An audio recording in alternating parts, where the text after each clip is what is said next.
ইদানিং শুনলাম bullet proof গাড়ি কিনেছে তারা। তা আপনার যদি বুলেট প্রুফ গাড়ি হয়, বাংলাদেশের 18 কোটি মানুষের জন্য তো বুলেট প্রুফ ট্রেন থেকে পাবলিক সার্ভিস সবগুলোকে আপনার বুলেট প্রুফ করতে হবে। বিএনপির মৃত্যু ঘন্টা বেজে গেছে, এটা আমরা আগে বলেছি, তাদের মৃত্যু ঘন্টা আরো জোরে বাজতেছে ইনশাআল্লাহ।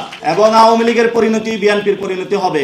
মিলিটারি কু বারবার করার প্রচেষ্টা করা হয়, তাহলে তো আমাদের নতুন করে আবার ভাবতে হবে।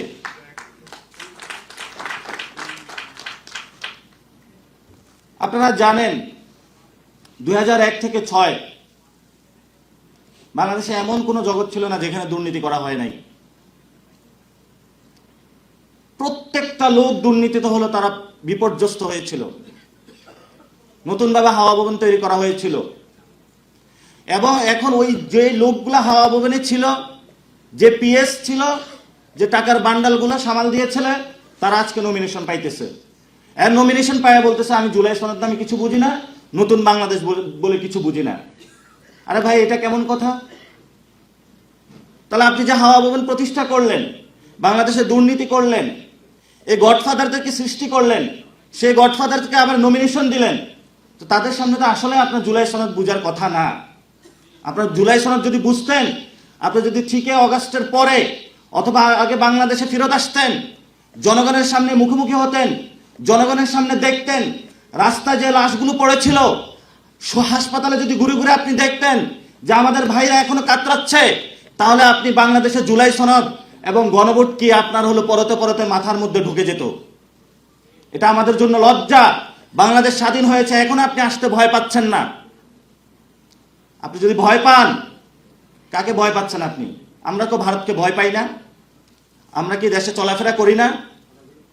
আমাদের কি স্নাইপার ওই সময় 5 তারিখের পর 8 তারিখ পর্যন্ত গুলি করার জন্য ঘুরে নাই? অসংখ্য স্নাইপারের মধ্য দিয়েই তো আমরা জীবন অতিক্রম করেছি। ইদানিং শুনলাম বুলেট প্রুফ গাড়ি কিনেছে তারা। তা আপনার যদি বুলেট প্রুফ গাড়ি হয়, বাংলাদেশের 18 কোটি মানুষের জন্য তো বুলেট প্রুফ ট্রেন থেকে পাবলিক সার্ভিস সবগুলোকে আপনার বুলেট প্রুফ করতে হবে। আমরা এমনি একটি কাঁটাতারের বেষ্টনীর মধ্যে রয়েছি। সীমান্ত থেকে শুরু করে বাংলাদেশের সিভিল সার্ভিস থেকে শুরু করে প্রত্যেকটা জায়গায় আমাদের জীবন বিপন্ন অবস্থায়। আপনি যদি এগুলো নিশ্চয়তা বিধান না করতে পারেন, তাহলে আপনার ওই দেশের ক্ষমতা নেওয়ার চিন্তার অধিকার আপনার আসতে পারে না। এখন অনেকেই কথা বলে যে আমি নাকি বিএনপি বিরোধী বেশি কথা বলি। আরে ভাই, আপনার মধ্যে এত দুনিয়ার ময়লা আপনি লাগিয়েছেন, জনগণের সংস্কারের বিরুদ্ধে আপনি গিয়েছেন, গণভোটের বিরুদ্ধে আপনি যাচ্ছেন। আপনার সাথে তো সমঝোতা জোটের দূরের কথা, বিএনপির মৃত্যু ঘন্টা বেজে গেছে, এটা আমরা আগে বলেছি, তাদের মৃত্যু ঘন্টা আরো জোরে বাজতেছে ইনশাআল্লাহ। এবং আওয়ামী লীগের পরিণতি বিএনপির পরিণতি হবে। আপনারা মনে করছেন আমাদেরকে 2টা আসন দিয়ে কিনে ফেলবেন? 90 যারা আন্দোলন করেছিল, কাউকে হলো ওই যে বিকাশের সার্ভিস ধরিয়ে দেওয়া হয়েছে, কাউকে হলো রোডের কনস্ট্রাকশনের কাজ দেওয়া হয়েছে, কাউকে হলো এমপি বানিয়ে দেওয়া হয়েছে। আপনি 2টা আসন দিয়ে 3টা আসন দিয়ে আমাদের কিনতে চাচ্ছেন? এই স্বপ্ন বাংলাদেশে আমরা জীবিত থাকি বাস্তবায়িত হবে না। নামেন না মাঠে। অলরেডি হলো ব্লকেট শুরু হয়ে গিয়েছে, জ্বালা অপরা শুরু হয়ে গেছে। এবার ইলেকশনে বড় ধরনের খেলা হবে। দেখি আপনাদের এই টাকার নমিনেশন বাণিজ্যর কত জোর, আর আমাদের কত রক্তের জোর খেলা হবে ইনশাআল্লাহ এই বাংলাদেশে। আমরা রক্ত দিতে এসেছি, আমরা দুর্নীতির টাকা দিয়ে বাংলাদেশে ইলেকশন করতে আর যাব না। আমরা জনগণের মধ্য থেকে এসেছি, জনগণের মধ্যে আবার যাব। হাই, আমি তাসনিম জারা, এনসিপি থেকে পদত্যাগ করেছি। ঢাকা 9 আসন থেকে স্বতন্ত্র থেকে নির্বাচন করব। সকলেই সহযোগিতা করবেন ও পাশে থাকবেন। ধন্যবাদ সকলকে। দল হিসেবে যে এনসিপি দাঁড়াবে না, এটা অনেক আগেই অনুমান করেছিলাম, অনেক আগেই বলেছিও আর কি, যে এই দলটা একসময় ঢাকা বিশ্ববিদ্যালয়ের টিএসসি থেকে শাহবাগ এই পর্যন্ত মিছিল করবে 200-300 ছেলে মেয়ে নিয়ে। এর বাইরে ঢাকাতেও এটা দাঁড়াইতে পারবে না, ঢাকার বাইরে তো অসম্ভব, ঢাকার বাইরে তাদের আসলে কোনো কার্যক্রম নাই বললেই চলে আর কি।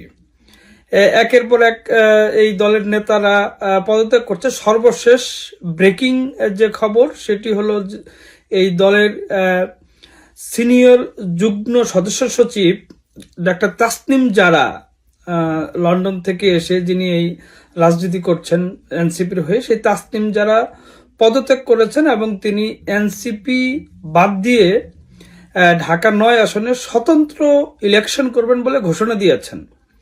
কালকে তিনি এই যে ইলেকশন কমিশনের আইন অনুযায়ী যে বাধ্যবাধকতা রয়েছে 4 থেকে 5,000 সমর্থকের সিগনেচার সম্বলিত কাগজ জমা দেওয়ার, সেটির কর্মসূচির তিনি স্বাক্ষর নেওয়ার জন্য ঘোষণা দিয়েছেন। তার মানে নিশ্চিত তিনি এনসিপি থেকে ইলেকশন করছেন না।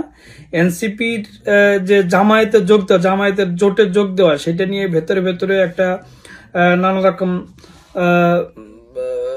বিভাজন হচ্ছিল আর কি। একটি পক্ষ, বিশেষ করে এনসিপির হাসনাত আব্দুল্লাহ সহ জামায়াতি যে পক্ষ, সেই পক্ষটা জামায়াতের সঙ্গে যোগ দেওয়ার জন্য প্রেসার দিচ্ছিল, এবং যারা একটু লিবারেল মাইন্ডেড, বিশেষ করে এর নারী সদস্যদের কেউ কেউ, তারা আসলে কোনোভাবেই এতে রাজি হচ্ছিল না।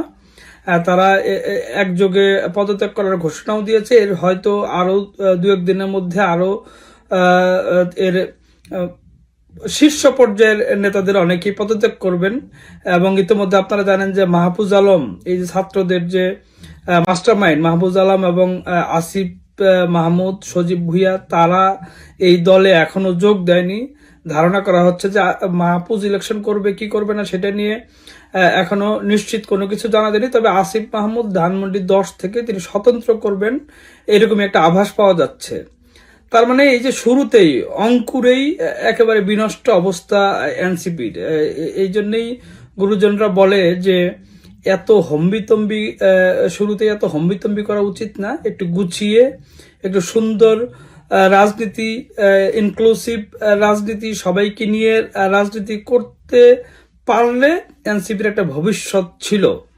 কিন্তু এত বড় বড় কথা, এত হ্যান করেঙ্গা ত্যান করেঙ্গা বলে তারা আসলে নিজেদের রাজনীতিটাই একেবারে কবর রচনা করলো।